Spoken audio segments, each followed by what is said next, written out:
Ooh, well, that's a new style of thing for me. Fun. Okay, well, lest we never in. I've been a trampoline party today. It was fun, but it was stressful, and I wasn't the person who was meant to be trampolining, so I was not enjoying it very much. Anyway, let's have a look over here. What? Yeah, so I've been listening to a few things this week. Got through some good old albums, but also some stuff recent. Why not? Let's just actually shout out the other ones that I've been listening to. Here's my what I'm listening to list, which has a load of stuff on. I haven't got through all of 2024 yet, so there's still some stuff from 24 on there. From 24.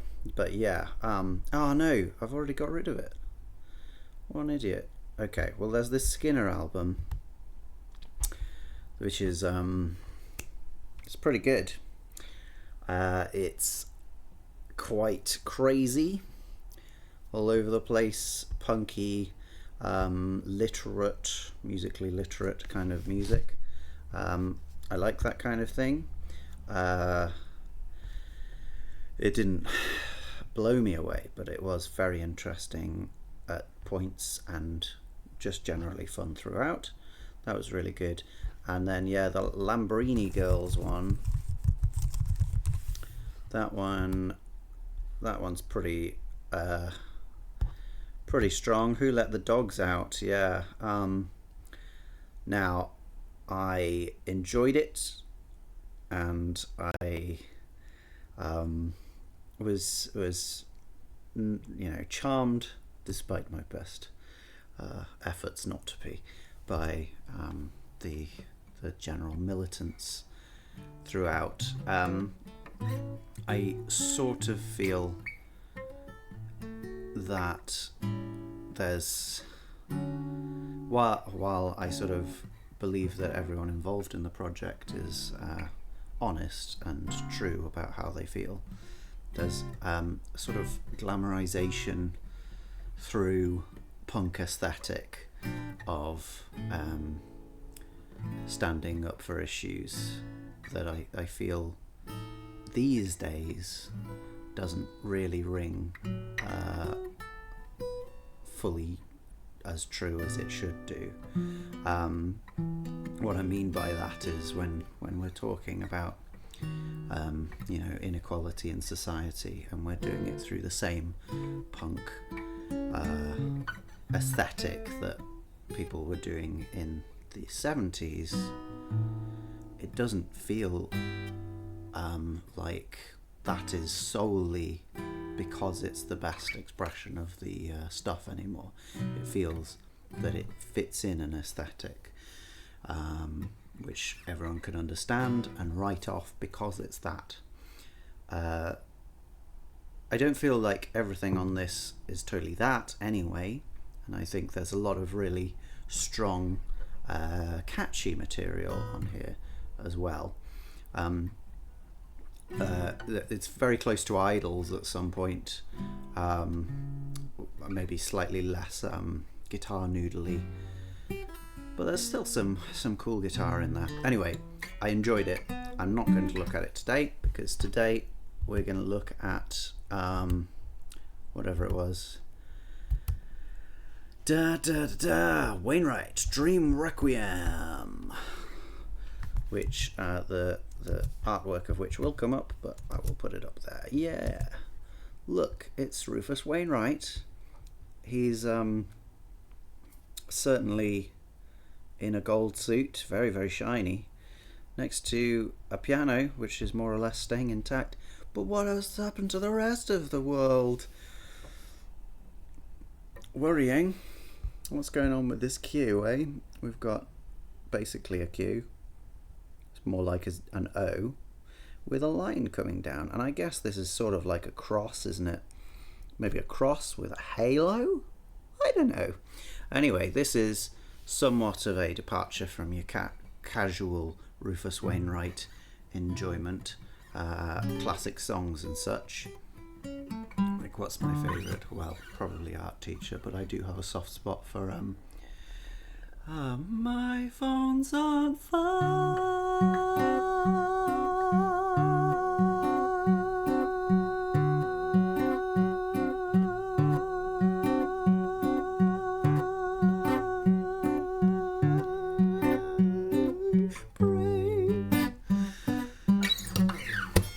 That's a good one.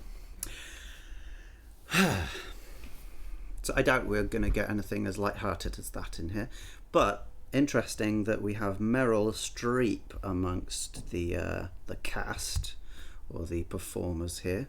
I know Meryl does sing, but I wouldn't expect her in here. Maybe she's just acting. Anyway, I'm sure we'll find out when we listen to it. Again, we're not going to get through the whole thing, but here, unlike the Ethel Cain one, it's 80 minutes and 18 songs. So we're looking at less than 5 minutes an average song. That's not very long in comparison. Let's have a go. I had a dream, which was not all a dream. There she is.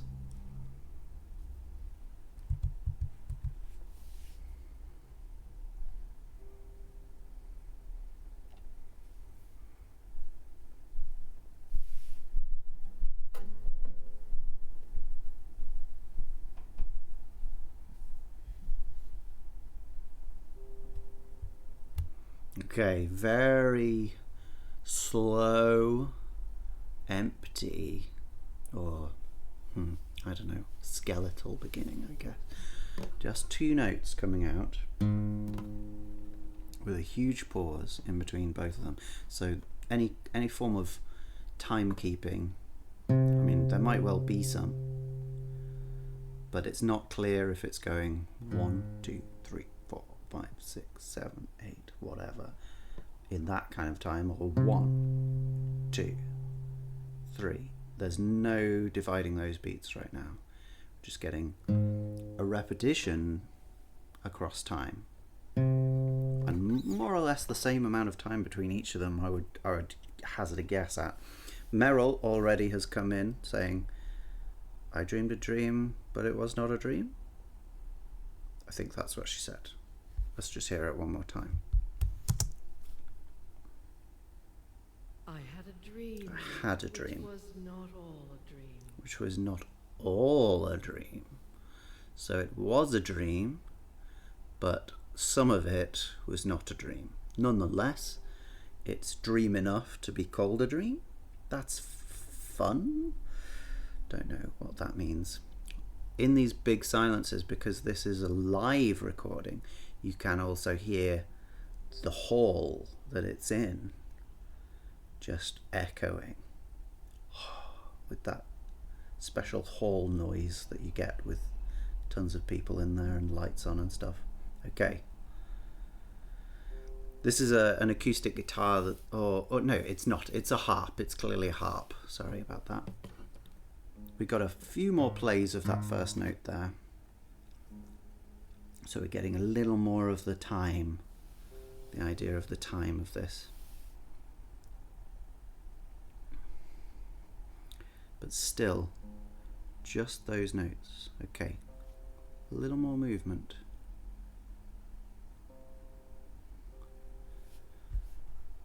So really what we're hearing here is still just that harp, but there's an atmospheric noise, and I don't know if that's people moving on stage.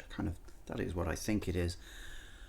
There's a chance it could also be, you know, a particular percussion instrument that is very, very quiet, like maybe brushes on a snare or something like that.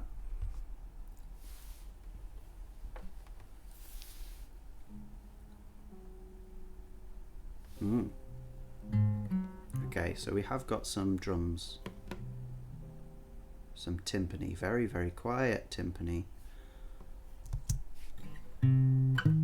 Okay, so the harp added in that seventh there, the G flat, and then the timpani were going between C and E flat. So we're painting out kind of a dominant seventh chord in those low pitches. It doesn't really feel like that, so that might be a bit of a reductive analysis for what's going on there.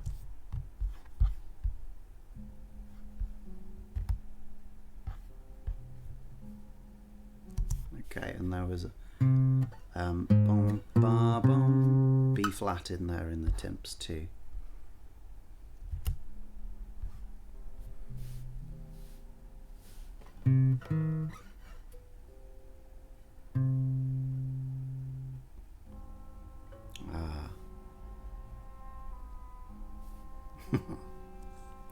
Okay, so now it is going into a slightly thicker texture. That still might just be harp doing those low notes, but we're getting an octave lower than that now. Oh, and we're getting as well.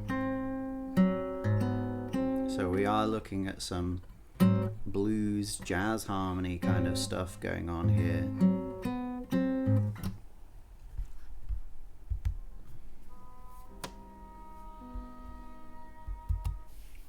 But not really here.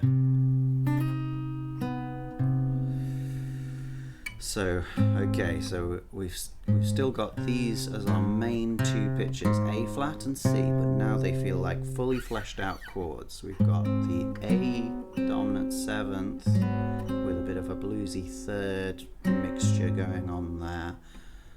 But then we've got C minor with a major seventh. Quite a dissonant combination.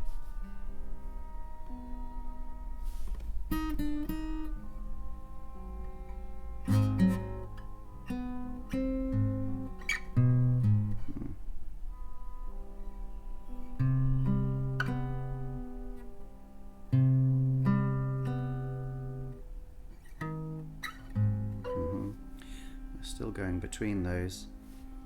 Sorry, yeah, I think we had oboe just then, and we've moved over to clarinet for that main melody now.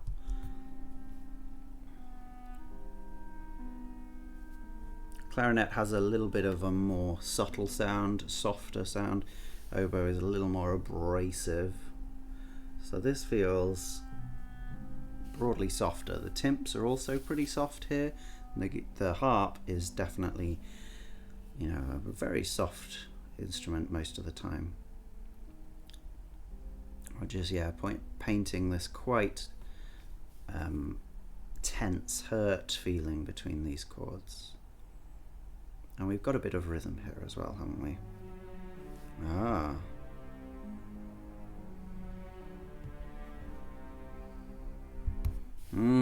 Okay. So now strings in octaves, low strings. Probably, well, cellos, double basses. I don't... What's the chance a viola goes down to A flat? Pretty low. No, not there. Yeah, probably just cellos and basses then. With the harp doing now quite a cool. Is it that? This particular phrase, like a really specific melody line here. Let's just hear it again. And it comes in pretty strong.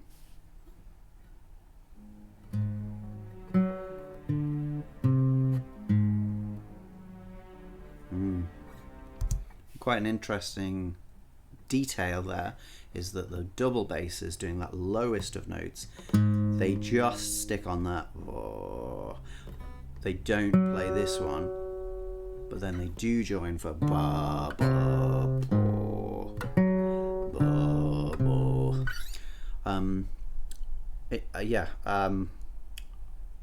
Maybe that was something that they tried out in practice, and it just didn't sound good, and so they've taken it out here. I think it's an interesting small detail.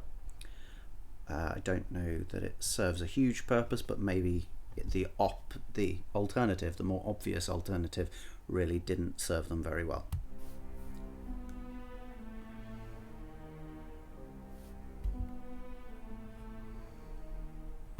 So same thing there.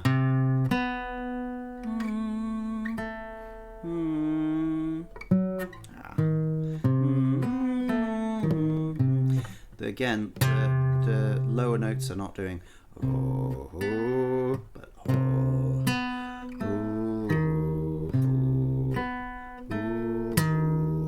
so they're missing out that top note again. So there's continuation through the parts there. It feels very deliberate and deliberately composed. It's quite ominous, isn't it? Quite oppositional. Still playing out through these main two chords. Now we could add that sort of that note into this chord. So now suddenly it's not really a dominant seventh so much as, well, a French sixth. French sixth, or if you are less pretentious with your music analysis, it's a dominant seventh with a sharpened four. But really, it doesn't feel much part of the chord. It's more just a passing note on the way down back to the original note. And then with this one, it's interesting, yeah, because that's like a minor with a major 7, a minor 6.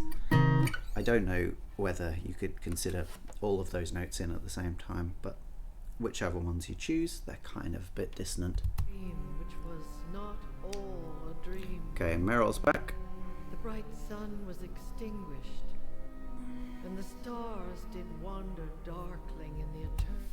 So the melody that we had before in the oboe is back in the oboe for those notes. There's a chance that's an English horn. It sounds a little bit too honky to me to be an English horn, but I'm not familiar enough with the subtleties of both of them to tell you. But that's now sort of playing an extra melody while we've got that. Something like that.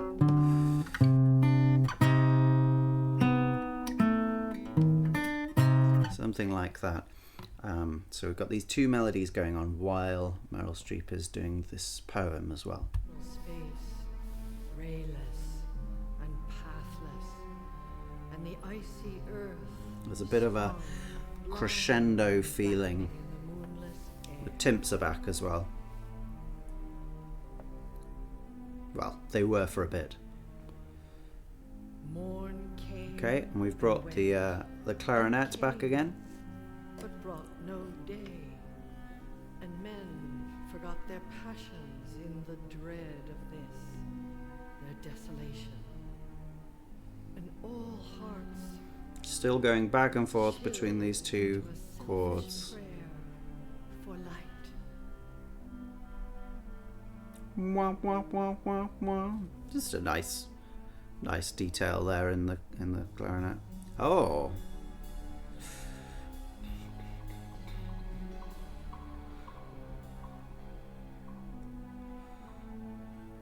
Okay. Some really interesting unexpected percussion come in there. We've got a wood block and we've got a cymbal. It felt almost like a ride cymbal, like we were going to really drop into some jazz, but then it didn't do that. It did sort of a similar rhythm to that little detail that the clarinet ended it with. Wah, wah, wah, wah, wah. They came in with a similar kind of thing.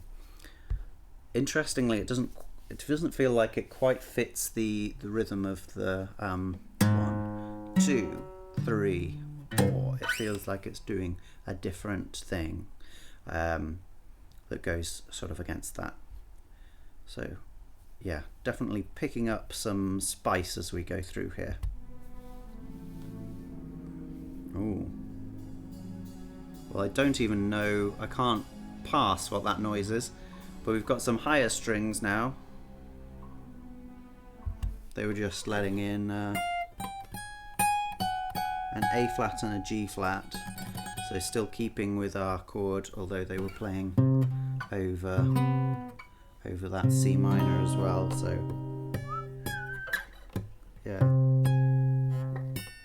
yeah, quite discordant against that, though they did dissipate, didn't they?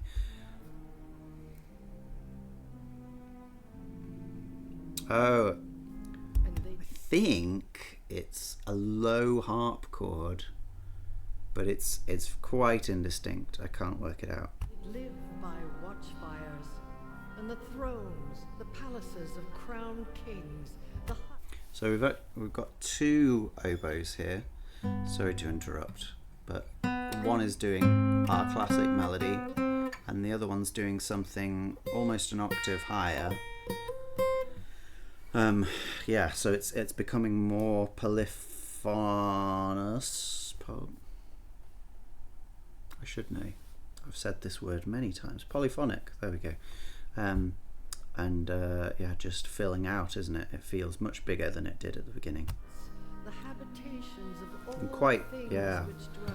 quite apocalyptic, which is appropriate for the Cities were consumed, and men were gathered the stuff. round their blazing homes to look once more.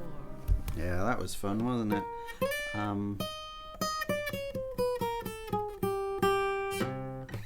So on this chord, something like that, and then we get to that chord for the final one. Nice chromatic line there. I would say a little out of character with the rest, but you could see that as a little bit of a laughing in the face of mad evil, something like that. Laughing in the face of death. To each other's face. It also feels like it's in octaves. I might be wrong about that. I think that the oboe is playing a high octave of that melody, and then there's a clarinet doing the lower melody. There is also yet another melody going on. Blazing homes to look once more into each other's face. It's doing something like, and I think it's on a horn.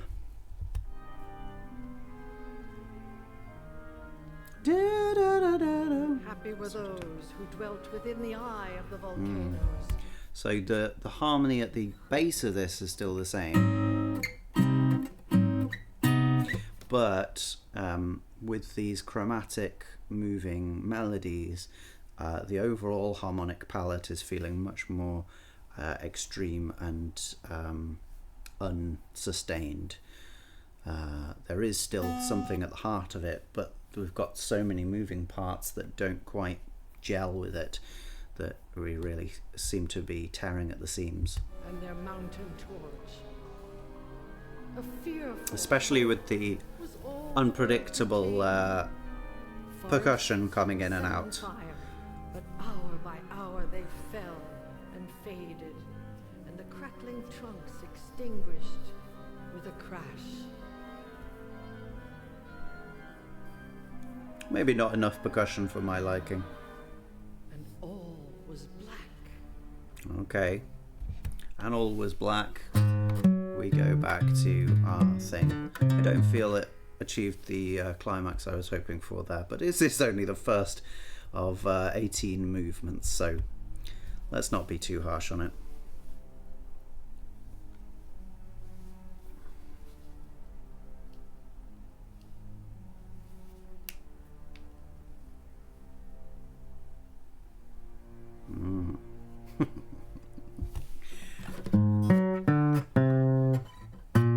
Sort of feels like light through the darkness there, ending instead of on the C or the A flat, on B flat, just with those low strings. Okay, we're definitely going somewhere else in the next one, aren't we?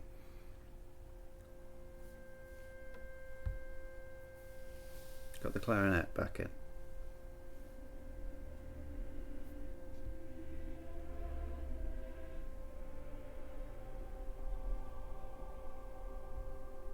And here is the heart of most requiems, the choir. Requiems are often some of the most wonderful choral music.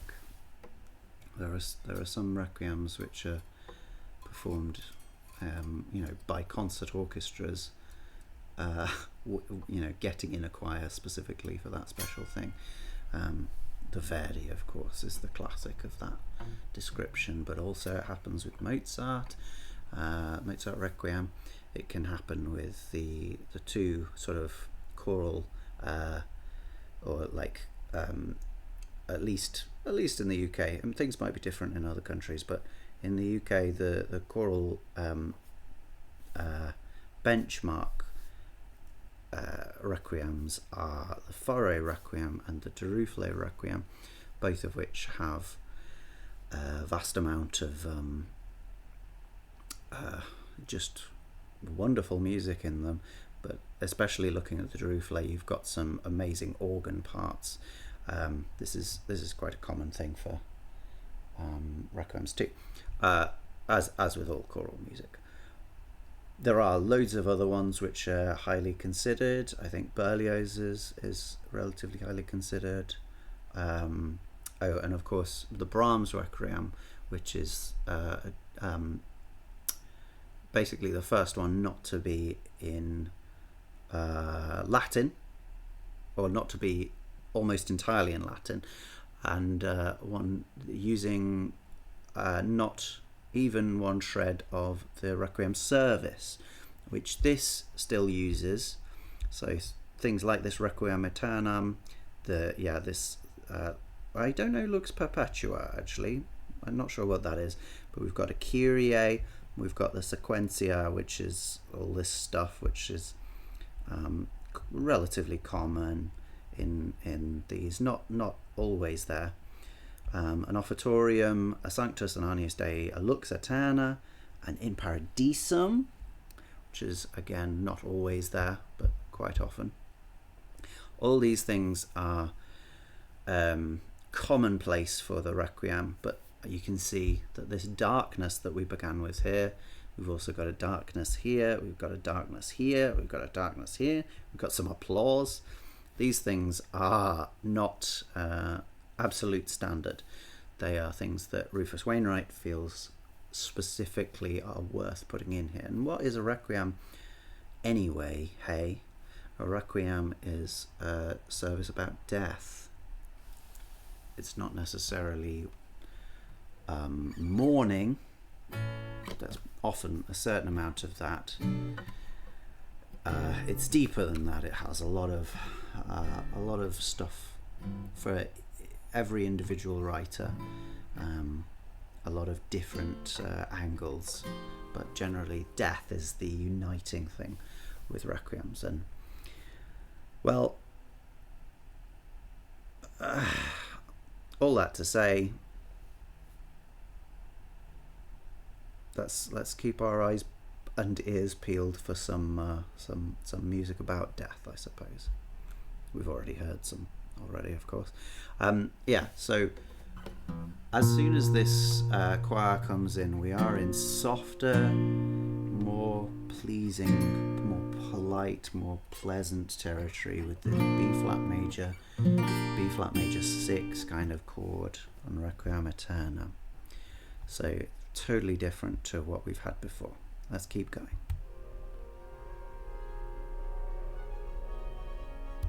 Sorry, did I just start the wrong track?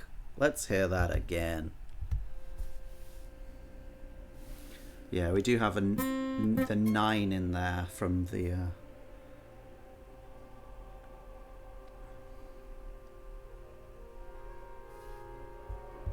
yeah, so this kind of thing coming through in those trumpets in different places, not quite in keeping with the harmonic tonality that we've just set out. A little bit rude of them to suddenly burst in like that, and each one individually as well feels very frenetic and yeah, worried in comparison to the calm Requiem aeternam.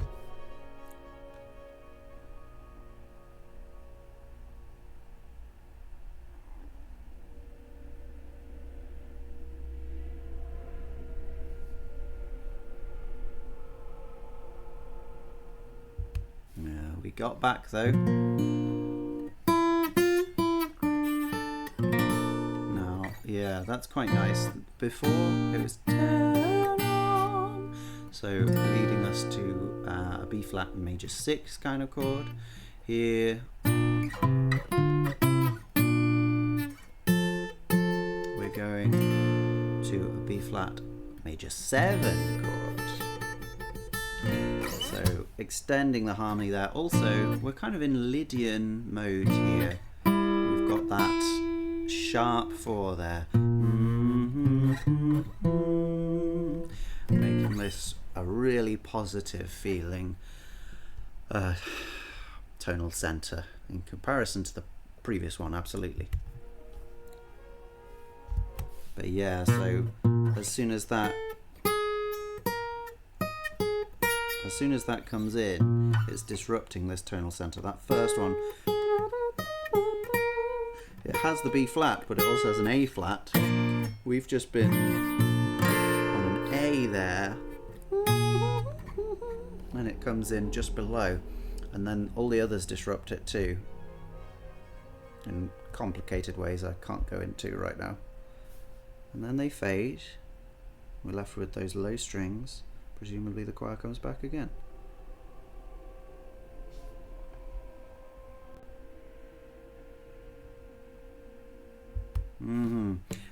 What I like about this is we've got parallel motion from the highest part and the lowest part.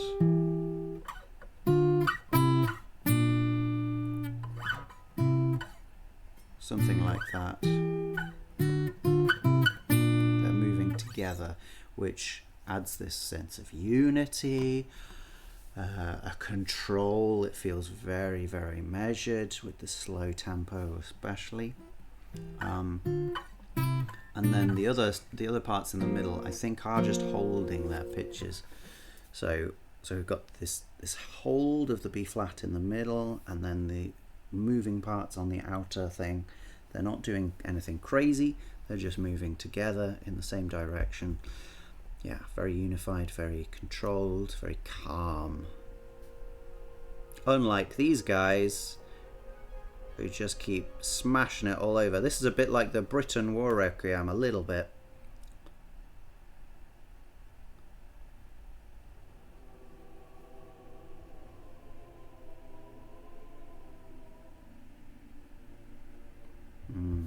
And it's almost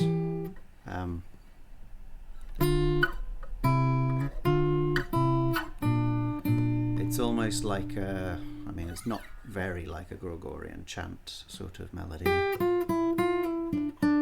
but it could pass as one.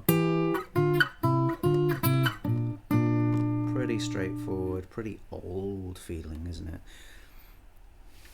Yeah. In contrast, I guess, to the trumpeting cacophony, which is much more of a modern sound. Modern, I mean, like 100 years old sound. Oh dear. Wow, okay. Well, we just got a B or a C flat on that B, which wasn't pleasant, and then we got some clustery, I think they're just the clarinets. And then suddenly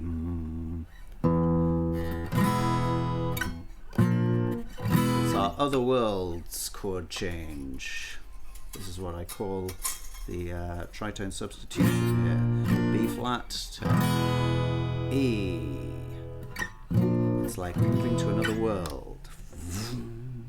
Just totally into something different. It's powerful stuff.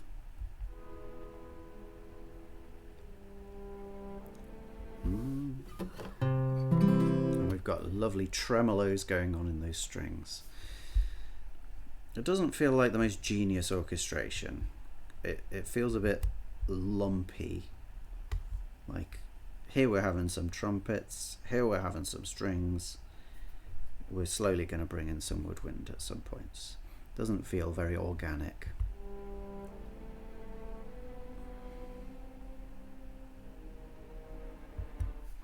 That was fun though.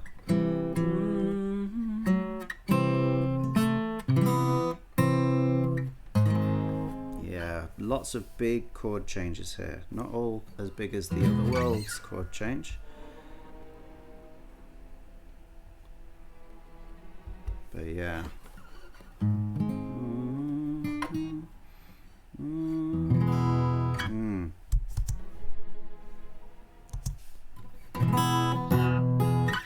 So we're even in Lydian mode, even though we've shifted from here.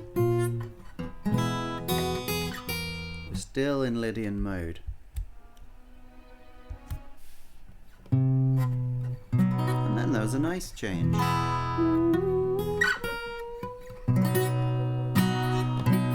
Nice in B major, and interesting that at that point as well we shifted from this darker, well, maybe slowly over these chord changes, we've shifted from the darker, lower, deeper sound to this much more high-pitched tremolos.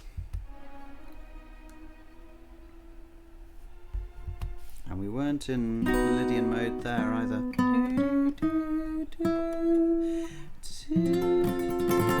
Of course, we can avoid another world's key change from chord change, even not necessarily key change, from B to F. And there's the Lydian note.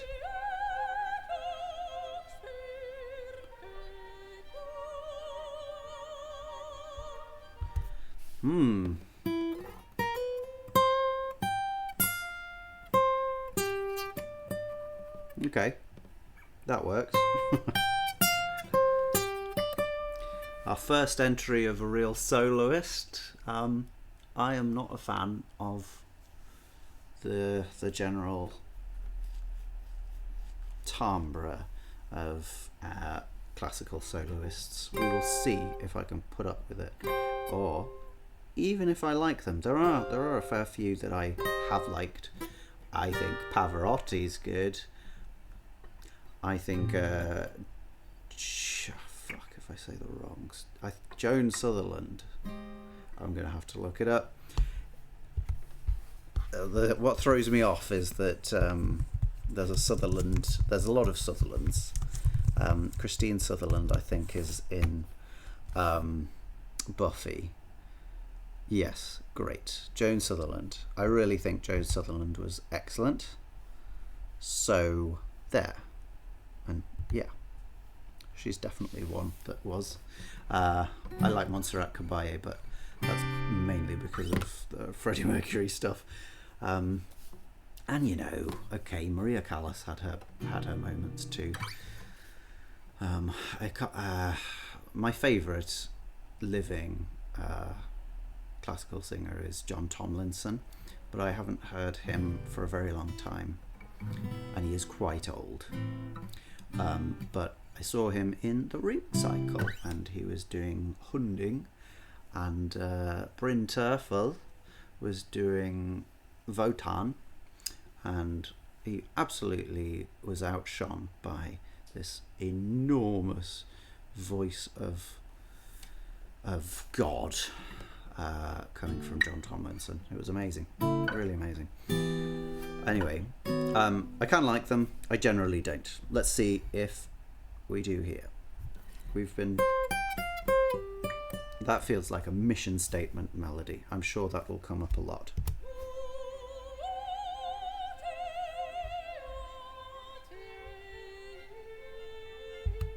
Similar, but then ending on a different note and with a chord change as well. The backing here is a little bit drowned out, but yeah, so we ended the previous section on an F, and here we're starting basically on a C major, and it's a kind of arpeggiated, it's in a kind of unusual way that I can't put my finger on, but it's arpeggiated in the high strings is what's going on there. Maybe there's several different lines going on overlapping. But yes, that was our first chord, and I think we went to a F chord after that. So that's like a 1 and a 5. Hey, we're in pop territory here.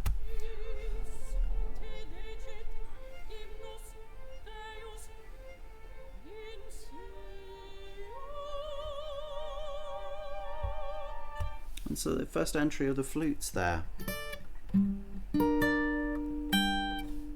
the way up on a G and an A. They're going to go higher than my guitar soon. Yeah, so we just... we were just holding... holding on that for a while over several different words. And then we went to this, this G minor chord. It's nice.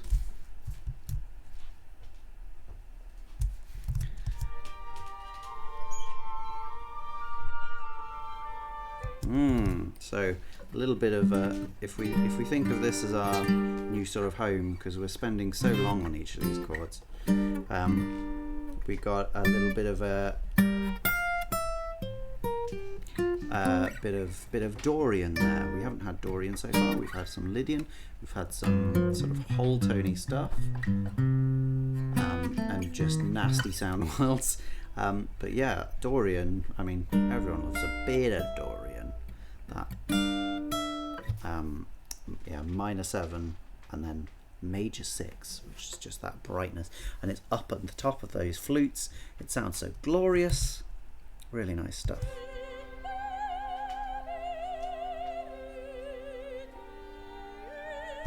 So there we have that melody again.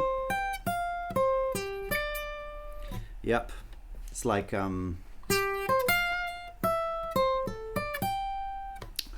Star Trek, isn't it? Star Trek.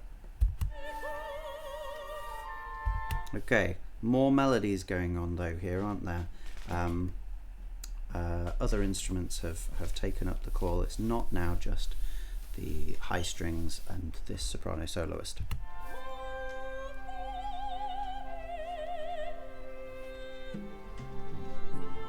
Okay, back to our F chord in the same expected place, and the timps have come back in. Yeah, we've got lots of sort of features coming in now. The texture is really filling out fast. The lower element too. The higher one's a little bit empty. Okay, something hammering out a really low G. Oh, down there as well. Yeah, nice. And a little chimey thing. Am I wrong? Oh yes, I am wrong. But there we've got the flutes back, really opening up that higher dimension.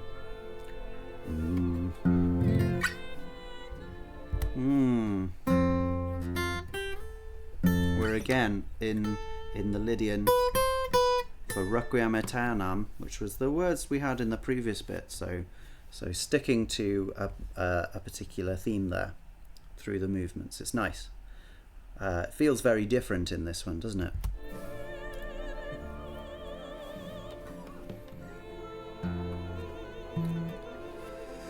Yeah, this is a really nice chord. Like it's an F, but it's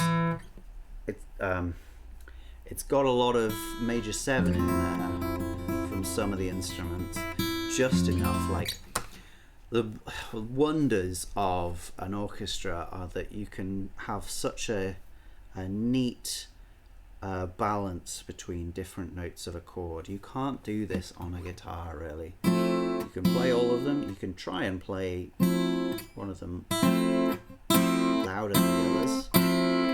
And try and miss out individual ones or play, but you can't get such a nice merge of notes at the right volumes. But that is what we're getting here. Really, really nicely orchestrated major 7 chord that feels so soft.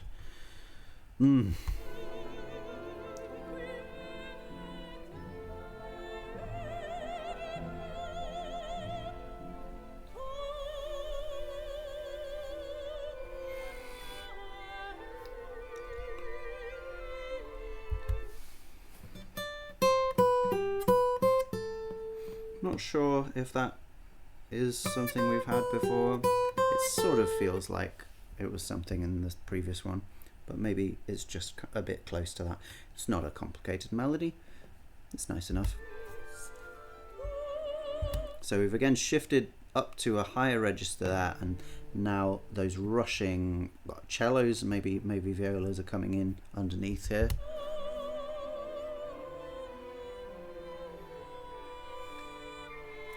Yeah, so this, in comparison to the previous ones, the instruments are much more fluidly going in and out of each other.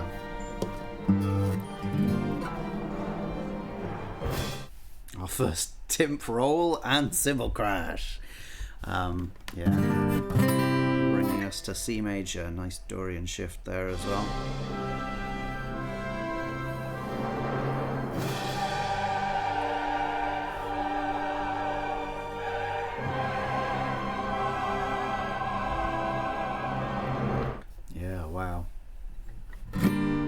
I mean, I can't actually tell if there's much moving parts there. Many. It sort of feels like there's some people going up and down that chord arpeggio wise, and then sitting there for the C. But that's what we've got. G minor to C. It's good, the bad and the ugly. Back to the F. Oh, that didn't sound very good. At least to me. Just some car horns in the street.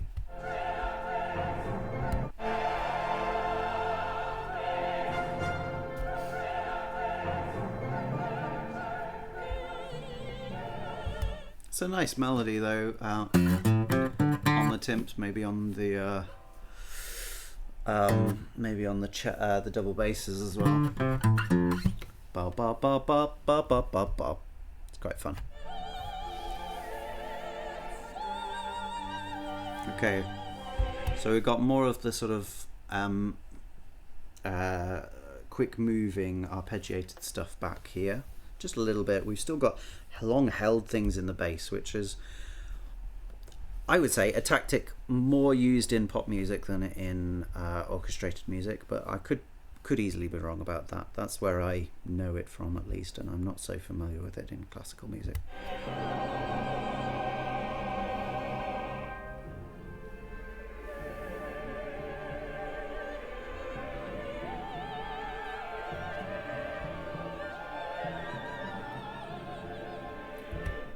it feels like there's a little bit lost here in the recording.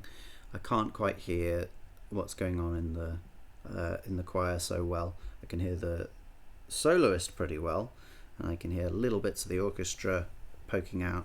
But the low and the high in the choir are doing a whole lot better than the middle.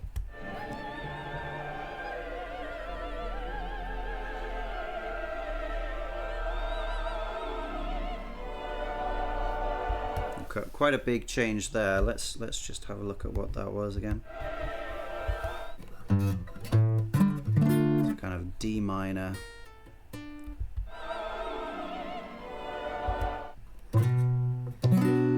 To a B minor, a tertiary shift, one of my faves. Ooh, yeah, definitely felt minor to begin with, minor 7 maybe, and then we've definitely got a bit of a Hendrixy thing going on there with the thirds. Fun. And up to the C, C6. Ooh. Unexpected. Yeah. G sharp. And then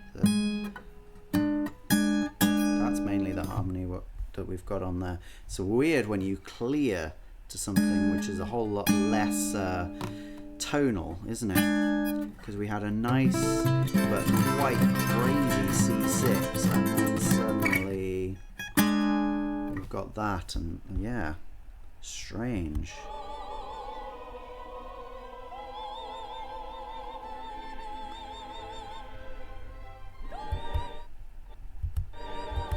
Might spoil all the harmonic interest of the thing, but we're back at G minor here with a soaring B flat over the top. It's hard not to enjoy that kind of thing from a classical soprano, but there we are. Okay, I'm coming down, simmering down to a held G. Whoa!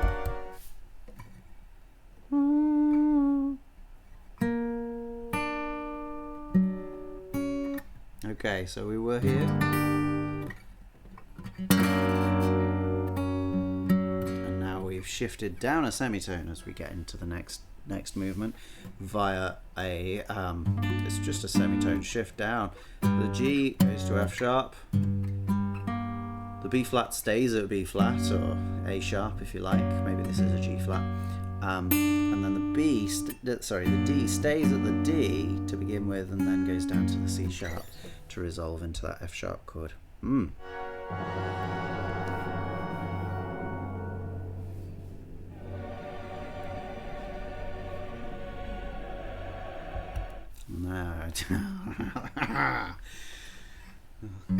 come back to this augmented chord, and there's a kind of it might not be exactly that. We've got that heroic 7th in there as well, I think in the tenors probably.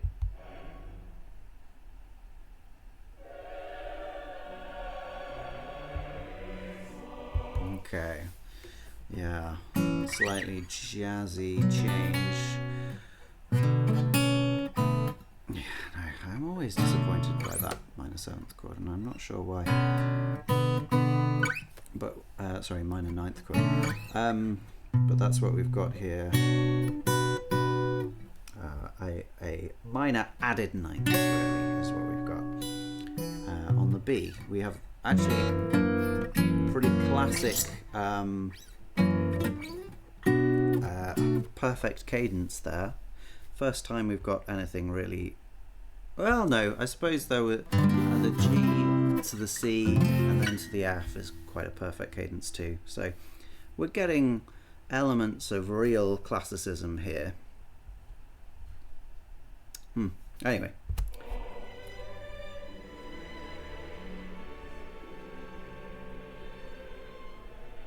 Yeah, we're moving a whole lot. Okay, similar kind of thing ending there. So similar suspension to how we started, but different. This is making an augmented chord coming down to a major chord, but this is so, and in fact I think we have just solid octaves there. So it's a G coming down to an F sharp. Very just stark, more aggressive, less sort of romantic, more just bitter.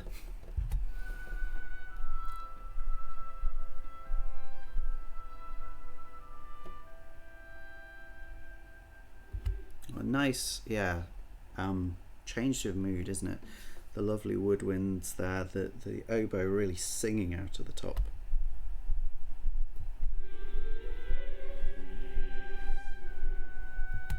Again, similar kind of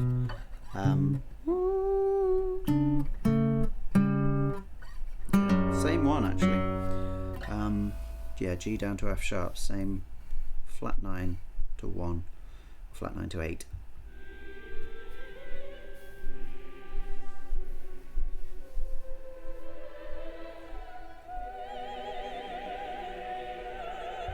Yeah, same kind of thing, but now we're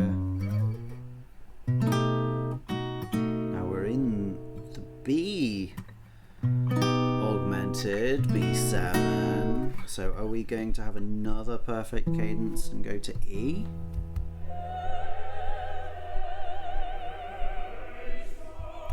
That is what happens.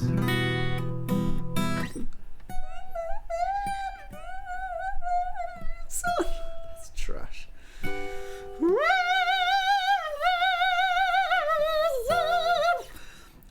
But as it comes down to that, we have these basses, heroic basses.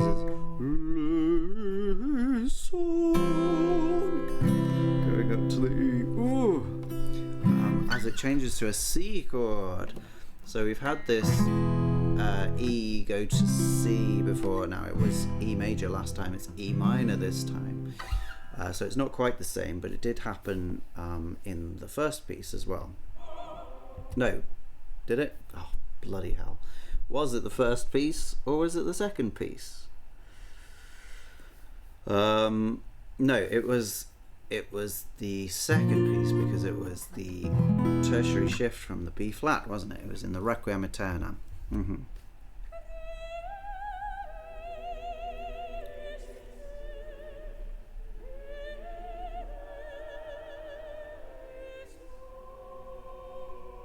That really feels unprepared.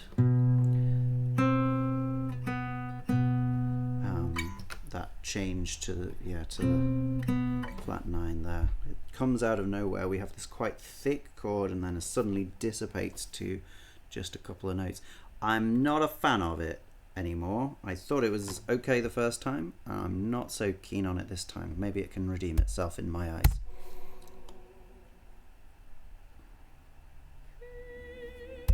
Also, a thing about Kyries is that we go Kyrie Eleison, sometimes we do it 3 times, Christe Eleison, sometimes we do it 3 times, and then Kyrie Eleison again 3 times. So we're talking about 3s, 3s, 3s.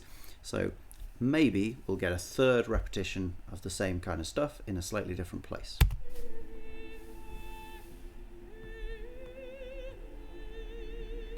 But this feels quite different. E flat kind of territory with B flat in the bass, which is nice.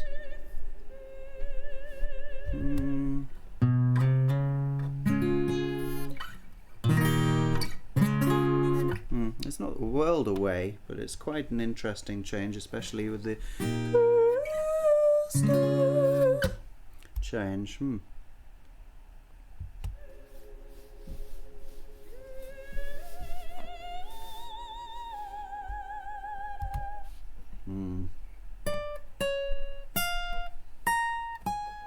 Not convinced by that, but might just be in the performance. But again, we're changing chord.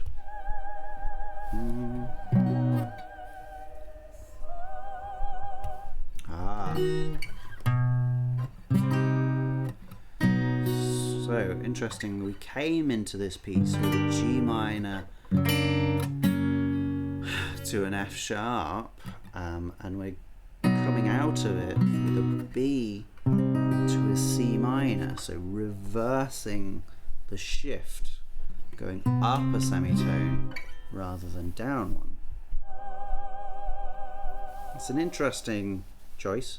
Don't know if it is, reflective of the words or anything like that, but it is an interesting musical choice, and that deserves plaudits by itself. Timpani.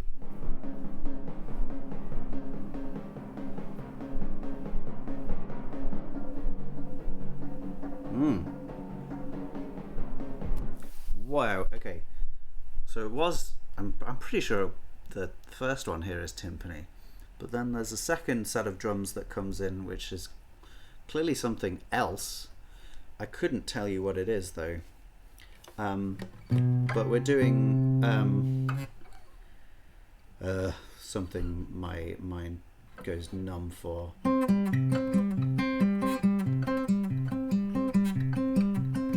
So this is one of the most popular sort of non 1 2 3 4 rhythms. It's the, I guess it's called 3-3-2 clave. 3-3-2. No, 3-3-2-3-3-3-2-3-3-2. Yeah, and it's playing 8-5-1. And then when it goes on to the other one, I think it shifts up a semitone. Judging pitch in drums is not always sensible. Sometimes they sound that way if you're looking for it, but that's not the intention, and you shouldn't really be looking for it because they're doing rhythm after all, mainly. But timpani are sort of different to that, and they do have pitch inherent in them. So yeah, that's what it seems to be doing, going from like a C5 chord to a D flat 5 chord and back. Like, one thing that is definitely appropriate for this dies irae is that it feels full and aggressive. It feels much more on rhythmically than the previous tracks.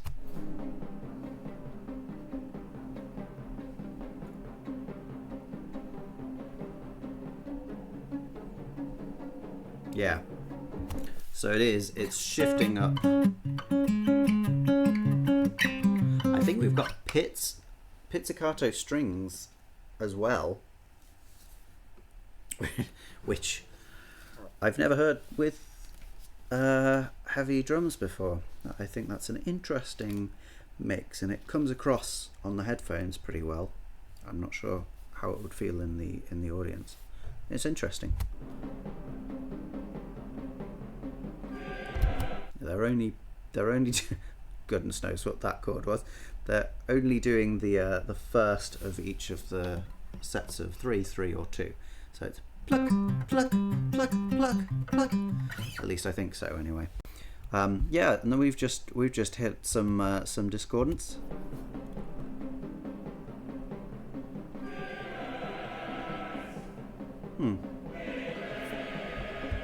Gosh, the wobble is really the most difficult thing when you're looking at classical music in general, but specifically choral music or vocal music. The wobble, the vibrato, but it's not just vibrato, it's not just it's it's got a real pitch change to it, and it means that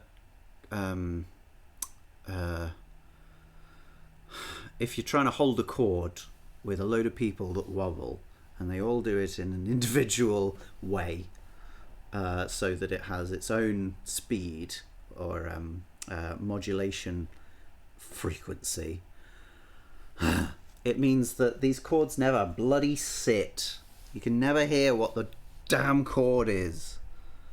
And so we've got a load of voices here, but I can't hear what they're doing. They're just blaring out something which I presume is discordant anyway. And, well, you know, I can't blame them entirely.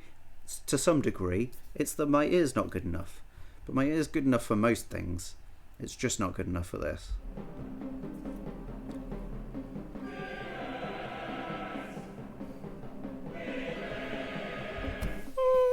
I can hear that, and I can hear, I think, an E being held. So that looks like an E major chord, but we're on C there. Let's try and get those at the same time. Well, yeah, discordant. It's hard to hold those anyway. And maybe that's not the point. Maybe the point here is to pummel you over the head, you naughty boy, with horrible sound. Because it's a dies irae anyway. Anyone who's heard a dies irae will know they're generally pretty aggressive. That's quite fun.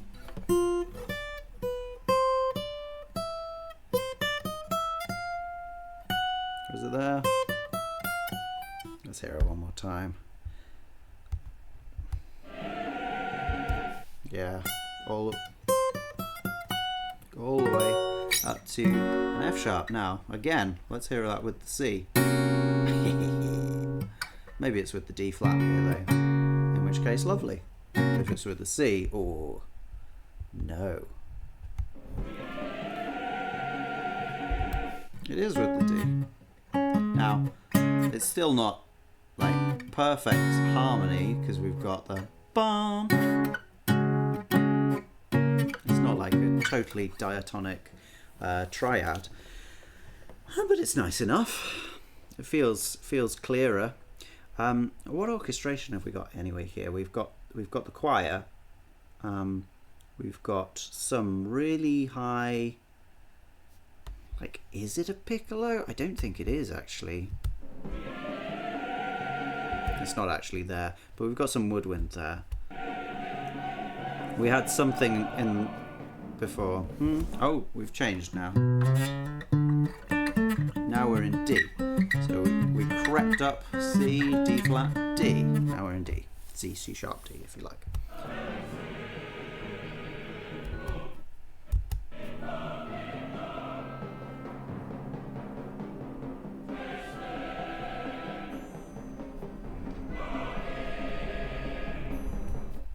Yeah. So there's like little melodic fragments.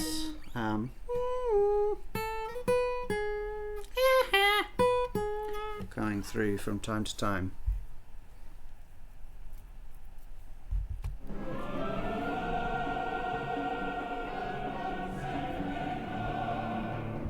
Okay, similar kind of change there. Yeah, so we were here and we changed back to that F sharp with again the D flat, or the C sharp I guess if it's an F sharp. And then we've gone, I think, to a different place. Let's hear that again.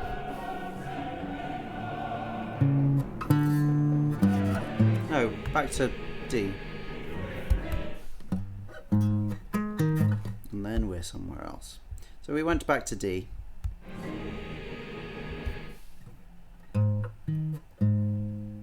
That's going something like dum dum dum dum dum dum dum dum dum dum.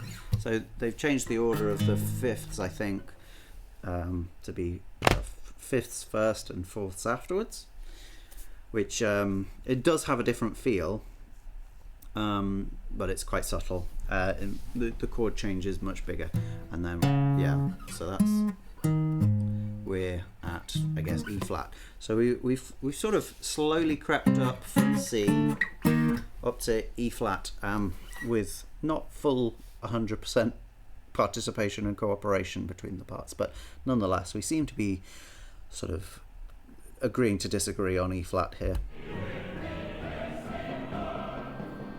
It's definitely very discordant, a lot of it. Maybe we're back at C here.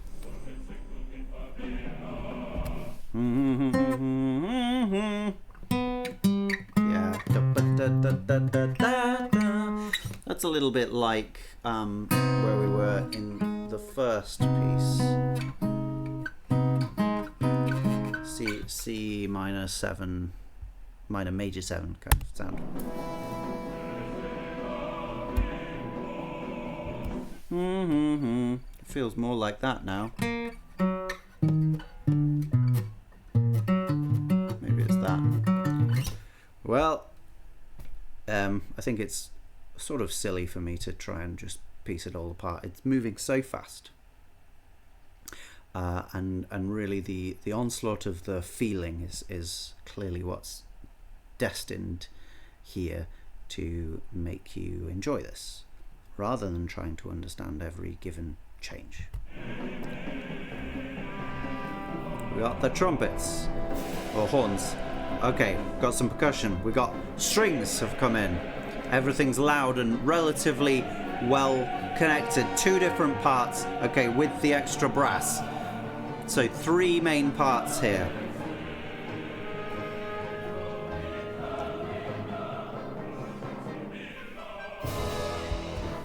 A brief billa before we come in there with some loud percussion and brass. So yeah, through there were really only 3 different moving parts. Most everything was going dun dun dun dun dun dun dun dun dun dun dun, and then we had the choir who were doing something against that. Not much, if any, extra from the orchestra helping them. And then we had these brass charges that came through every so often. And yeah, the basses then went off on their own, billa, and then bah. What are we there? Like some kind of E7, maybe E9. Good rips.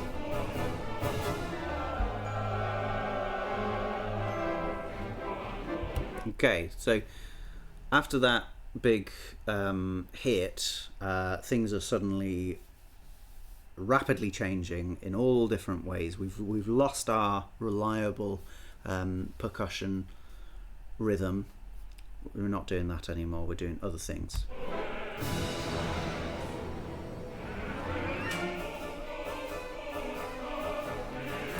We do still have some 3s coming in, but they're more regular 3s than they were before. Da, da, da, da. But still not that regular. Let's see how they change.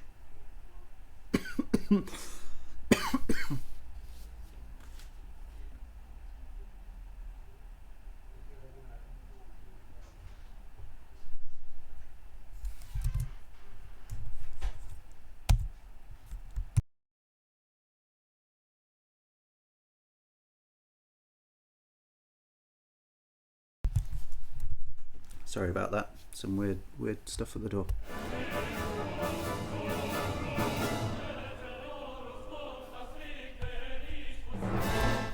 That's quite fun.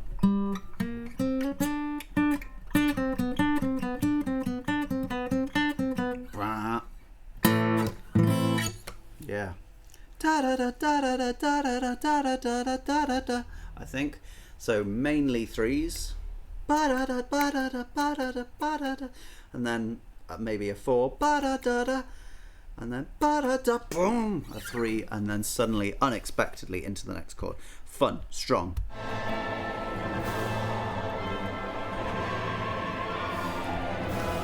Whoa, whoa. There's no soloists in here, but that was just a top C. And like a slide down. I want to hear that again. That's. I mean, I would like to do it. I don't think this is up there with the best of them, but it's really cool, quite fun thing to sing.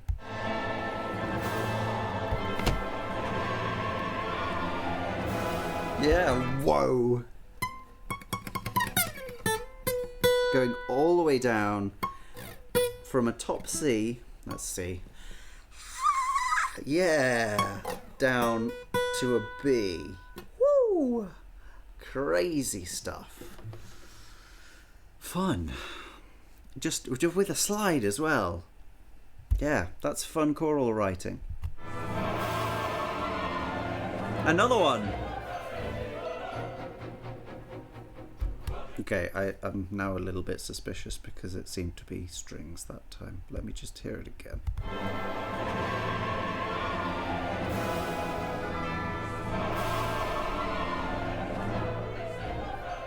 No, I think it is the choir. That's cool. That's fun. Okay, that feels like I don't want to be so bitty with this analysis, but that jump stuff is straight out of Rite of Spring, isn't it? It's fun though, it's nice, it's a good part of Rite of Spring.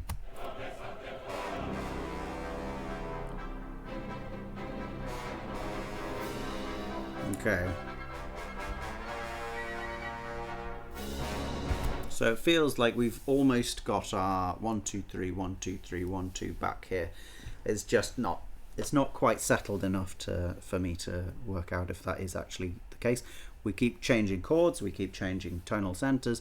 We've got wah wah coming up a few times as a little bit of melodic motif, and different rhythmic motifs are really at the center of this.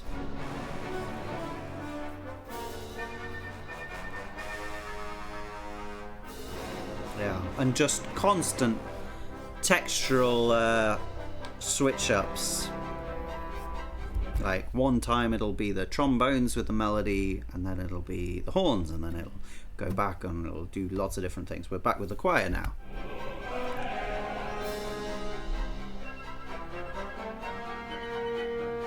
We've also got, yeah, piccolos and high flutes going ba ba ba ba ba over the top as well.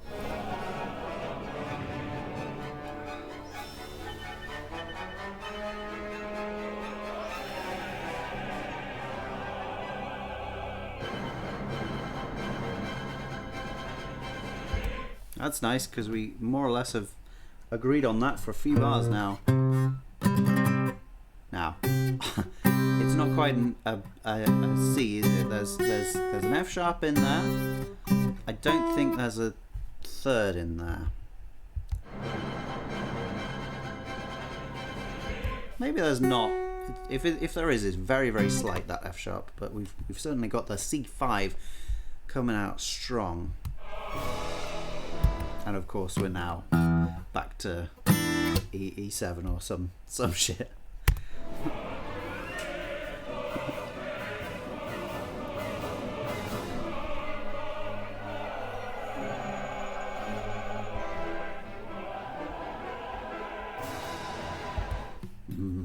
Yeah, okay. Well, we stuck with it more or less. Yeah, up on the top Bs again. They're really working those sopranos hard.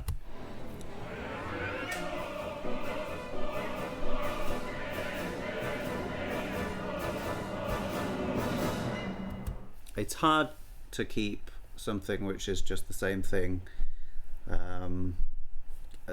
like lots of different syllables to the same note there. Da da da da. And okay, there's a crescendo coming. But it's hard to keep that interesting. And I would just have written something else. I don't find repeated notes very interesting. I think, yeah, used sparingly, but I think we've had a bit too much repetition in this, really, for my liking. But that's just me.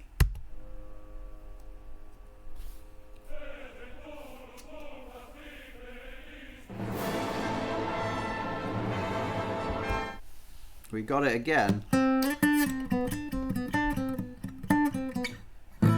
Same chord change, same place. Maybe this is just in two halves, actually. That I haven't ruled it out, but I'm not going back to find it out. We got those slides again.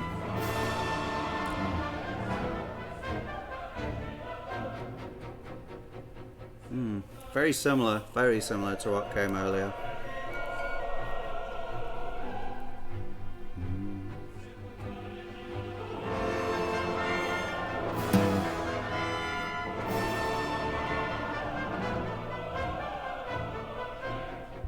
That was fun. We again got more slides in a slightly different place, I think, and then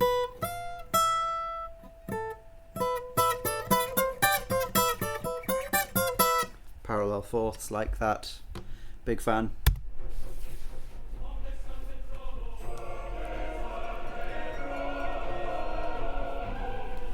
Yeah, lots of different feels to this whole thing, but we've kept that rhythm going the whole way. And now we've brought back our original rhythmic motif.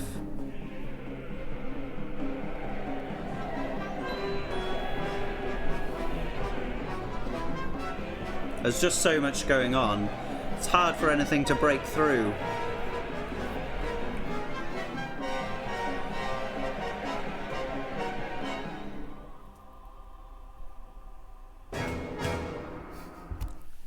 Good. Maybe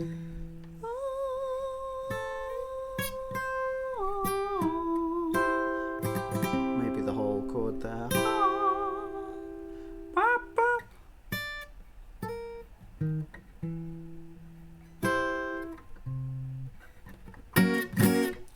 I think it's the other worlds again.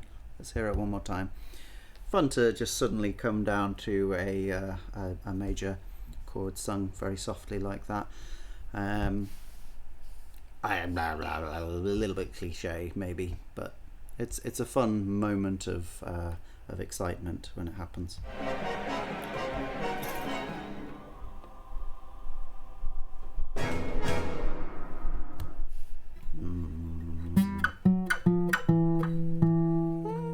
Okay, it's just that.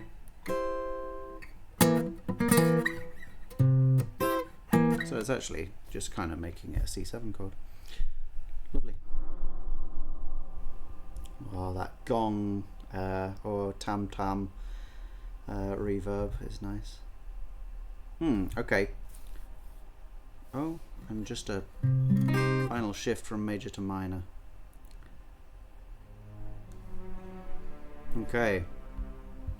So straight into darkness. We keep that chord holding on. The incredible lungs on these guys, they don't even take a breath, and we get back to our darkness motif, which we did have in Darkness 1.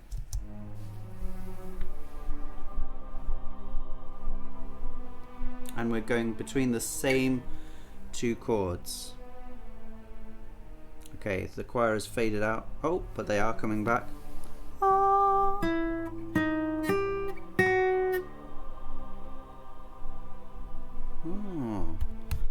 Okay, they're going from a C minor chord on the A flat, which I guess makes us A major 7 chord,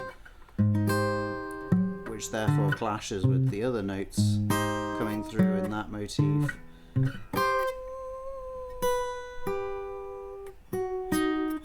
Is it that?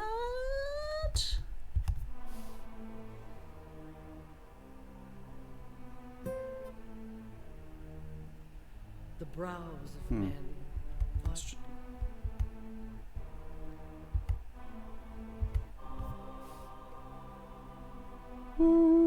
Ah.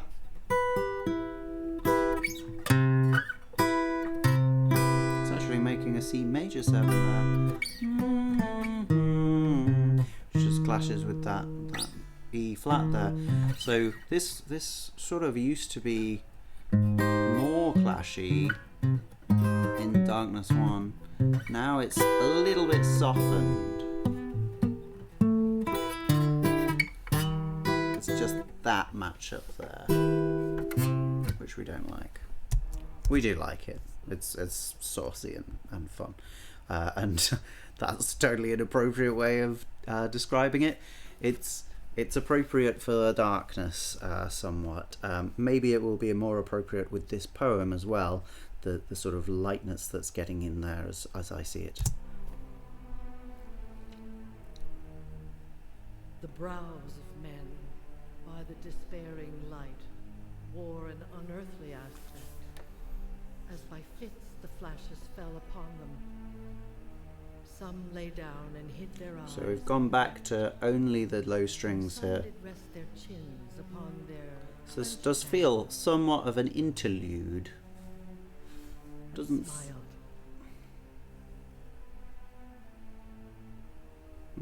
It's a cool bit of poetry. little bit of a rallentando.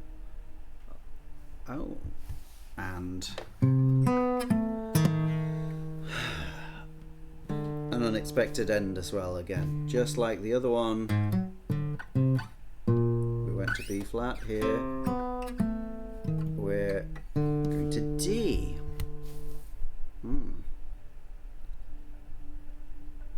Another rhythmic, but this one even simpler and played on bottles. Just octave Ds, starting high, going low. Okay, nice. I mean, bottles, like, that might well be a more appropriate piece of percussion that this is that I can't think of, but it sounds just like bottles, so that's what I'm going to assume it is. Like a xylophone or it's a vibraphone, isn't it? It's a bloody vibraphone, you idiot.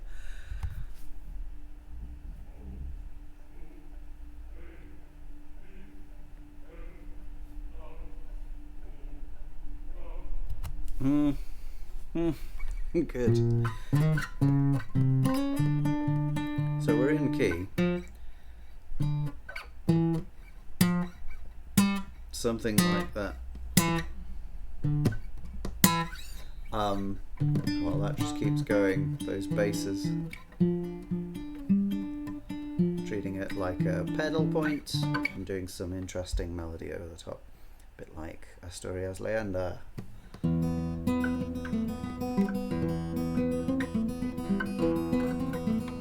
That one.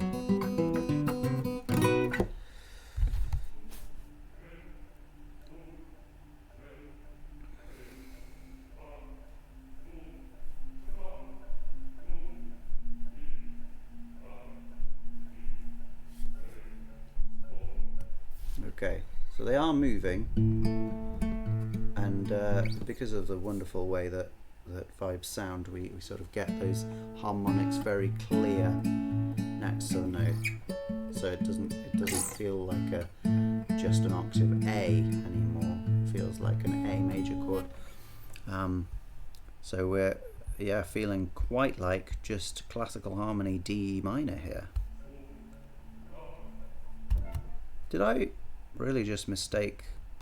I think I did. Ah, no, I see what's happening. They're not doing an octave now. It's doing that. I could not tell the octave, but yeah, it's a sixth now. I thought we were getting basically, but it's just that. Okay, so not such a crazy thing for me to have made a mistake about. Alright, leave me alone.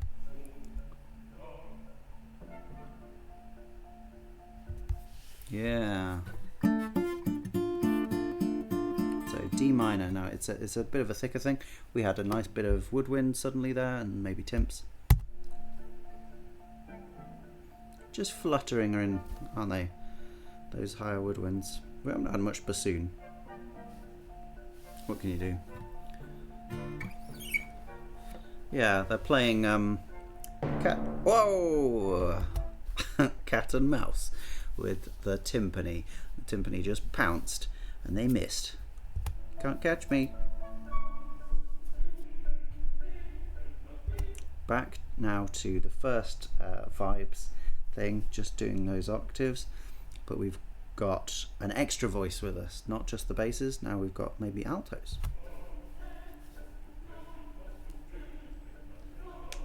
And the basses are doing something much more complicated this time, whereas the altos are doing roughly what the basses were doing before. So it's almost like a fugue. Certainly, maybe a canon would be more appropriate term.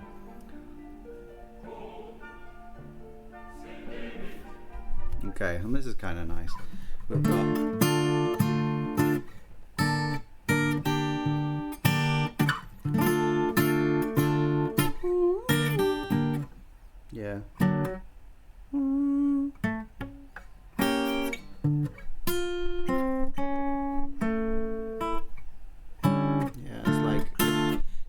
minor, then with like G minor, but the D marches on, and maybe an A.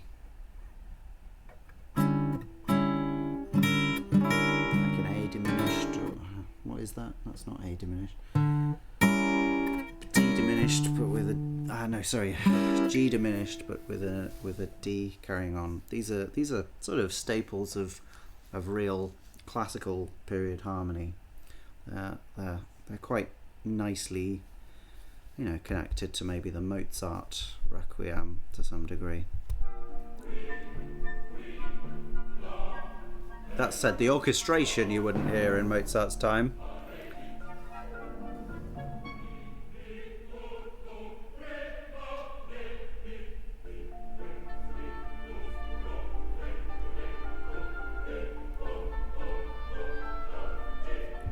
Nice bit of extra melody then coming through with the oboes. He seems to like oboes a lot, and he's getting good use out of them in this. On the beat. So now the strings are doing something wholly different. Moving, really fast with sort of scalar figures. Okay. Getting these stabs of things from time to time, along with the stabs on the beat from the choir. Okay, plucky, plucky, plucky. Nice soft texture. Surely we're going to suddenly smash it. That's what I would expect. Yeah. Do we get another of those?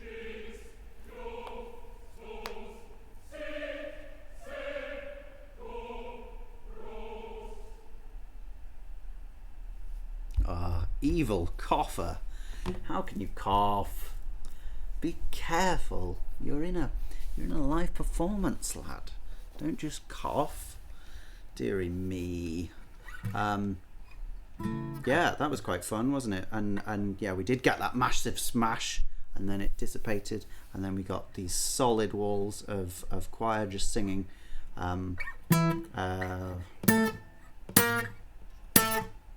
Just in octaves, doing that nice line there with the gaps. It's very articulated and deliberate and artificial, nonetheless powerful. And yeah, I guess classical music to some degree does distance itself from naturality more so than most forms of music. There's something that you can sort of hold on to with pop music that goes, yeah, but I know that there's ridiculous production on this that makes it sound like Aliens, but we could just sing this down the pub. We could just sing this, working in the fields. But you can't really say that of this. Nonetheless, the classical music has been doing this for a long time, and while it may pretty much throughout its existence have been a sort of elite art form and remains so, it doesn't mean that we don't all feel that kind of connection when we get a moment like that with the octaves. It's straightforward and nonetheless feels disconnected from reality, but it doesn't feel disconnected from emotionality, which is stronger than reality.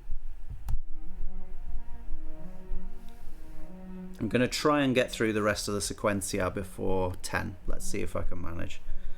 We've got some nice triads here. Okay, we've got... Now, if that is still oboe, that sounds glorious. I'm thinking that must be English horn at this point, because that's quite low too.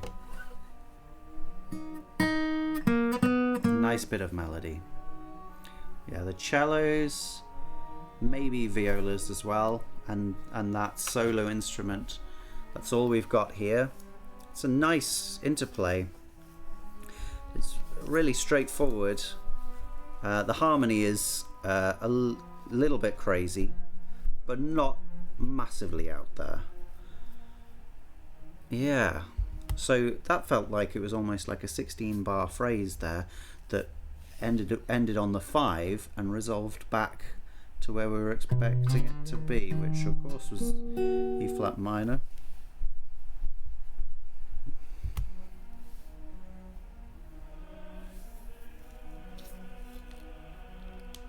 Okay, so now the tenors, maybe the altos too, have taken over that melody from the English horn.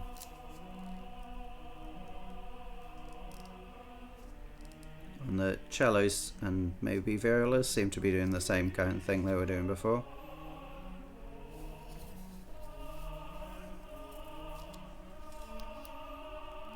Yeah, sounds quite pained. But it's much more sparser texture, isn't it?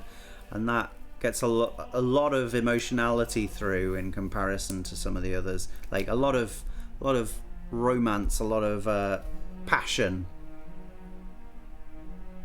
Okay.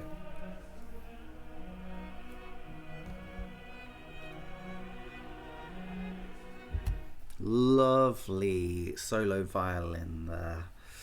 Oh yeah, that's the stuff. I also think there's now some of these strings have stopped doing the arpeggio and they're now just doing long held notes. I think just opening up that that texture a bit.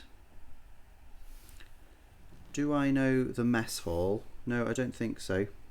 What's the mess hall? Francis Inc. 19.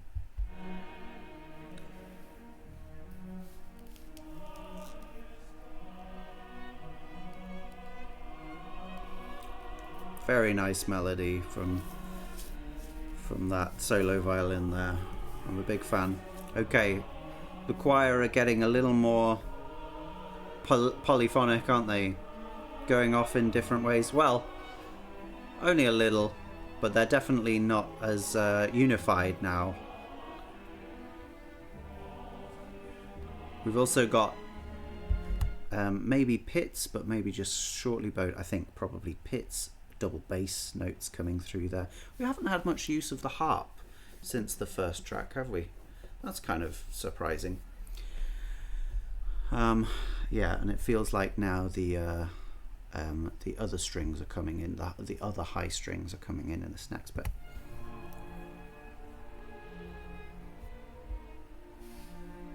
Okay, we've sort of stalled out on that B. We've had a few repetitions of the same, if not exactly the same, then very similar harmony here a few different times. We've always come to this B flat major chord now, which is a B7. I don't think it's always been a B7, but we've come to that this time and we've stopped on that. We haven't finished the cadence and gone back to the E flat minor, at least not yet. Okay. An Australian band from the O's. I would be interested in your thoughts. All right, I will give the mess hall a go. I've never heard of them. So instead of going back this time, we sort of faked it out and we did go for the E flat, but we're actually looking at a C flat chord.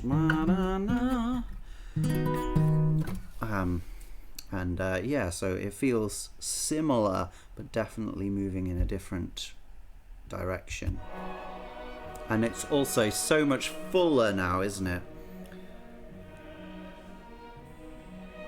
So we do have the high strings, but we do also still have that melodic soloist giving it beans. There we go. So we did make it back to E flat minor, but now we're somewhere else again.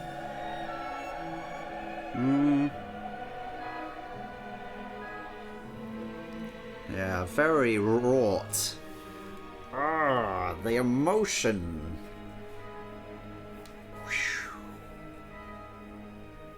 It's just, yeah, really twisting it out, bringing it down. I didn't quite like the woodwind sticking out there. I'm not sure what that was in aid of, but it's coming down, and that's very effective. And we've still got that high held string with these arpeggiated lower strings. Oh, and very nice. Wow, hang on. Let's hear that again. That was really nice.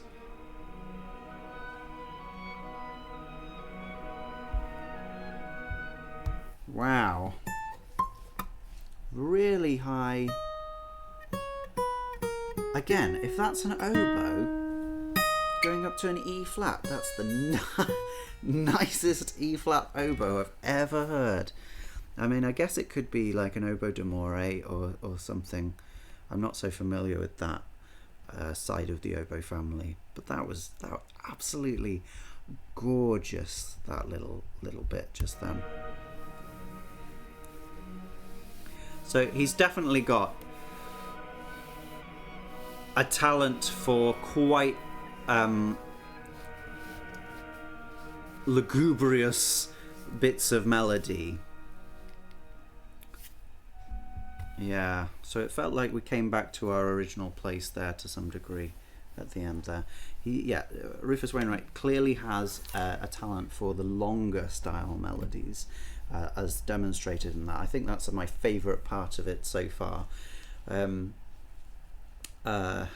Maybe I'm just a simple person, but the melody there, in comparison to the dies irae melody, which was much more based on sort of small motivic bits, that one felt so much more musical to be unnecessarily subjective. It just felt so much more realized. The dies irae less so. Sort of felt like any individual bit of na could just actually be a different one. It wouldn't make too much difference. But here we've got specific melodies that go in a specific direction and really fit with everything around them, and that feels really effective through the through the deliberacy and the fully fleshed out nature of it, or something like that. Anyway, let's carry on.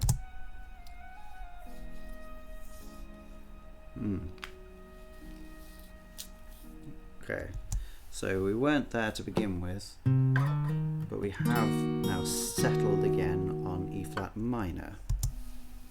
Oh, or maybe C flat.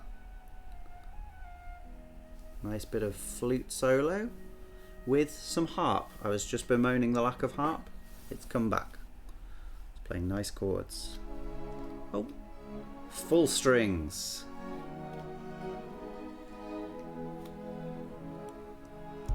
That's interesting. They're all moving sort of together, all the strings. So, where are we? Like,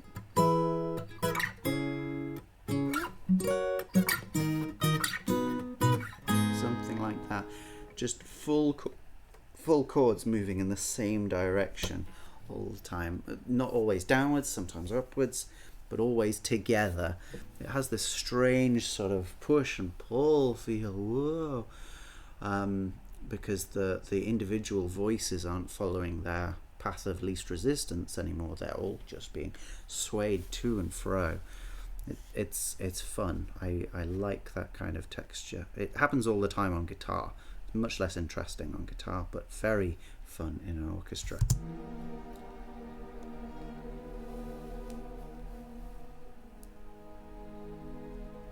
Okay. Now in A flat minor, we've got our soloist back, taking the place of the flutes, but doing a very different job. Now, there were moments there where she was really delicate with those higher notes, and it is high. Yeah, to be fair, this could be way overblown, and this is not overblown. I think she's doing a decent job.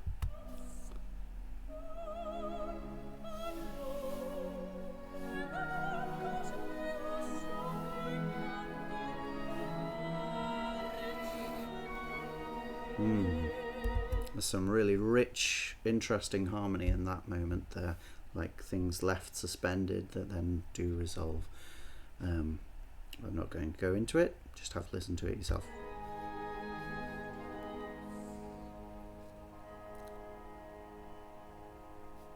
Okay, we ended there. On a minor 6 chord, never feels quite stable when that's the case.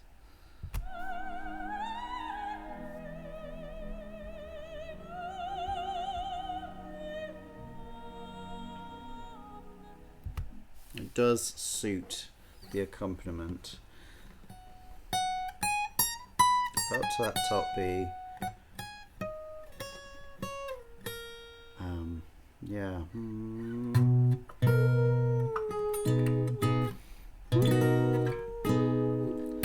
Nice C flat major 7 falling to a major 6 there. Yeah, the string bed and the solo soprano voice are really working together here in a nice meld. Oh, there is a flute behind her as well. Not what I would expect. It's not doing exactly what she's doing. There's that oboe back. Timps. We're building. The rhythm's getting a bit crazy too. Okay, another perfect cadence there. Yeah, so taking us back to A flat minor. Or G sharp minor. Again with the minor 6 chord.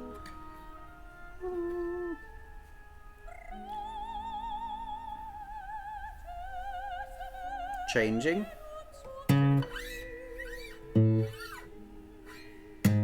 Back to where we were.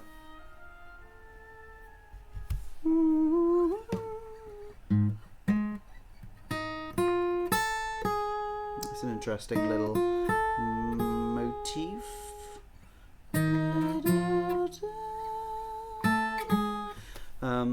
Yeah, it doesn't really fit in a key so much, but it does fit quite effectively with that G sharp minor chord. A little flat 2 action as well as the major 6. Yeah, nice. And then yeah, we change that to a major chord, and then we go to that D flat minor. Okay, we've gone somewhere else this time, but we were on the same tack.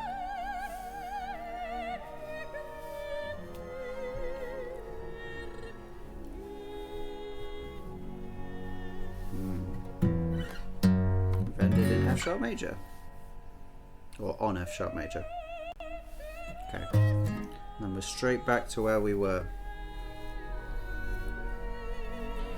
But the texture is different every time, which is fun. Much bigger, brassier. That's fun, isn't it? We've got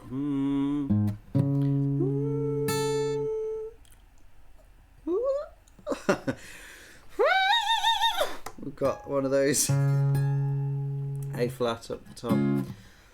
I just have to be careful because it's, you know, it's bedtime. I can't just massively smash out an A flat. Oh, or is it actually? What was it? Was it a G altogether?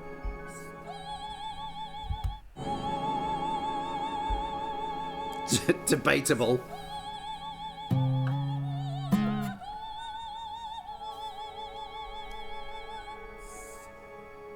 Strong consonant. Ooh. It's like a major chord with the augmented sharp 5 in there, or a flat 6 if you will, flat 13. Yeah, and it is resolving. It's a classic end chord that it has this unresolved nature to it. It feels really like there's something still needs to be fixed. Okay, if you're sure. I don't know about this. And then just another chord emerges. An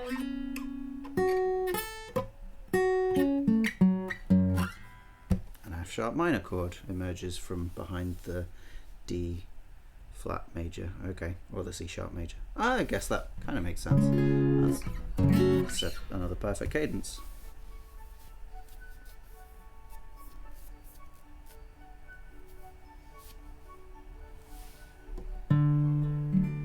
And then we've got, those D's back from the other one. Okay. Yeah, so this was the more stupenda, wasn't it? But they're doing the same kind of thing in the Confutatis. Nice. Fun.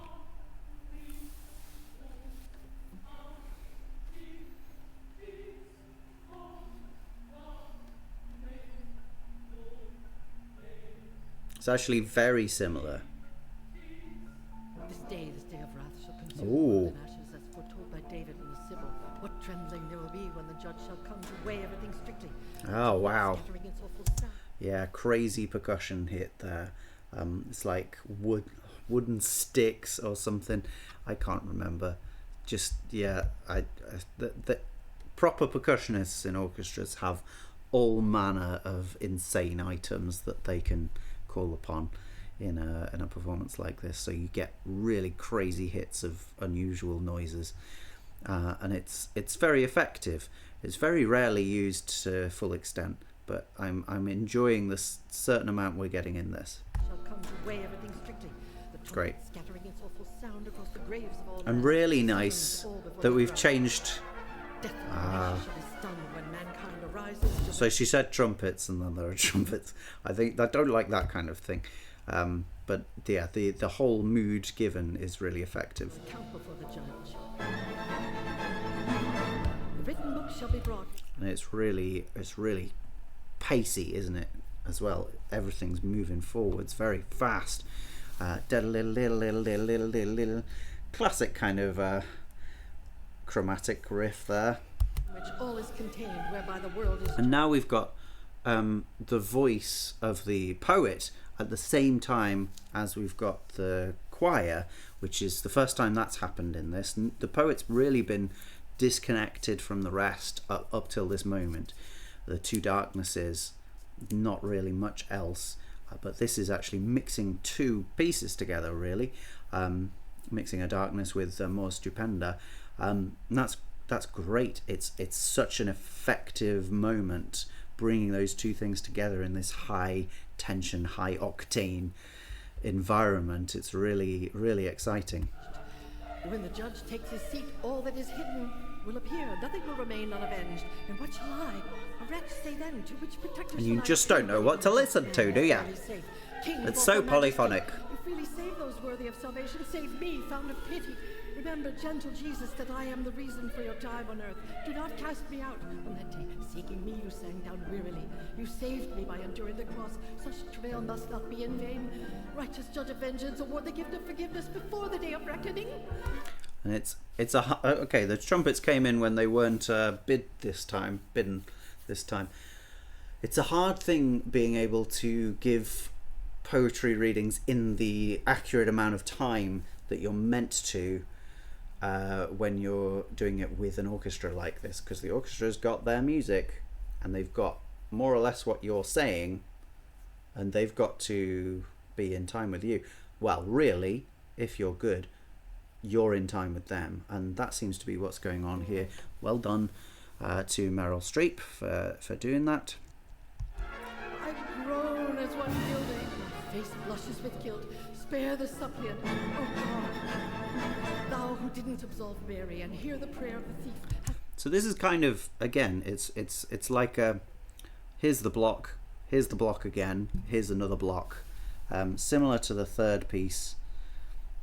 Yeah, I don't think it's necessarily like a bad way of composing, especially if you're building on the block every single time. it's not the most structurally interesting way of composing, but it's cool, and it's definitely ramping some stuff up here, isn't it? My prayers are not worthy, but thou, O good one, show mercy, lest I burn in everlasting fire. Give me a place among the sheep, and separate me from the goats. Place me on thy right hand. And the damned, confounded, and consigned to keen flames, call me among the blessed. I pray, It's very funny to some degree that everyone's just absolutely smashing their faces in being loud behind this voice which is speaking. Okay, it's not speaking like whispers, but it's pretty much not shouting, it's speaking, and it's mic'd up, so it it carries anyway. But yeah, this kind of ensemble would not be, of course, possible 100 years ago, well, 150 years ago. And so it does have this feeling of inorganic artificiality again. Not a bad thing. Quite an effective thing. Quite a powerful sort of, not constraint, but a difficulty for the perception. The perception wants to put everything together, but we've got this thing that absolutely doesn't fit with the other things. How do you put it all together? Well, your brain has to do some gymnastics to some degree. Let's keep jumping. And kneeling, a heart as contrite as ashes, take thou my ending into thy care. That day is one of weeping, from which shall rise again the guilty. Big chords. To be judged, therefore spare this one, O God, merciful Lord Jesus. Let the rest. We're keeping in that D minor area, which which is strong. Amen.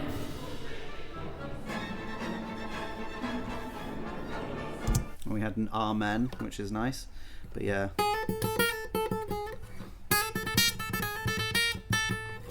That. Good.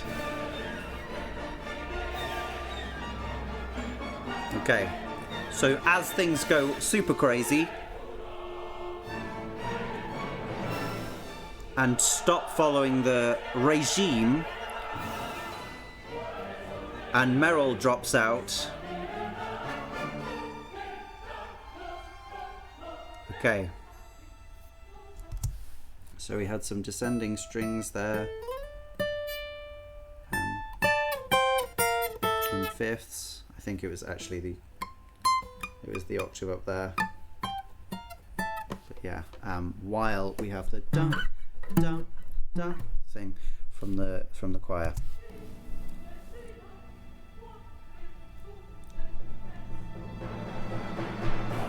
Big build.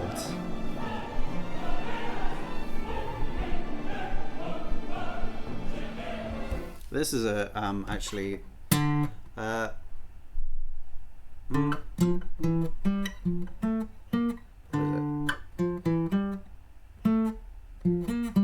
is it that? Let's hear it one more time. We've got we're about out of time. Well, whatever. Let's hear it one more time.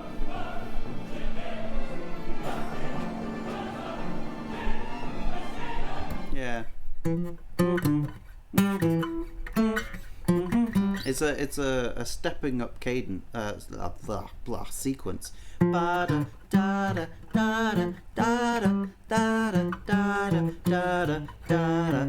then it goes back down again. Really classic kind of thing to do. You could definitely expect Mozart to do a similar thing.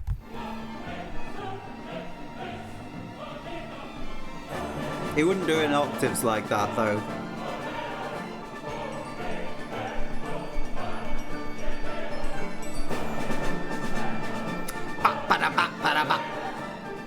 It's a gallop.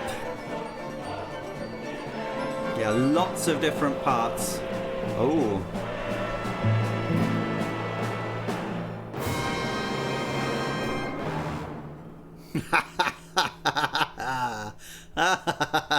What? Okay, alright. Necessary? No. Well, we had lots of A with a hint of A major. C minor for a brief moment before finishing suddenly back at D, and then somewhere else just for the end part. Oh no. Bloody hell. Oh.